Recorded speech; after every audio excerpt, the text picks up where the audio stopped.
A lot of folks have concerns with the legality of buying equipment online, and a lot of folks don't have the time to slog through federal law concerning refrigerants. I'm here to clear the air and explain how buying your HVAC equipment online won't put you in jail or break the bank. If someone says buying an air conditioner online is illegal, they're likely thinking of Title 40 of the United States Code of Federal Regulations, Part 82, Section 154, Paragraph C, Subparagraph 1I, which states, "No one can sell or distribute refrigerants or items containing refrigerants unless the recipient has been certified by the EPA as a Type 1, 2, 3, or Universal Technician."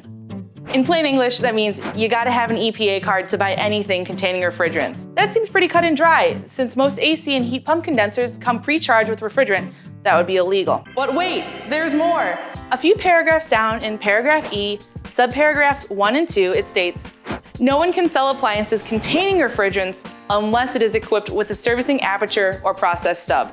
To translate that in plain English, you can buy equipment containing refrigerants as equipment has safety features that can only be accessed by tools a professional HVAC installer would use. The government is primarily concerned with refrigerants, which can be harmful to the environment, being released by people who aren't trained in their safe use. Because we want to protect the environment for future generations, it is important that your licensed HVAC installer be the only one to handle refrigerants contained in your system. If you have any questions or are interested in purchasing your HVAC equipment at wholesale pricing, please give us a call or visit us at hvacdirect.com.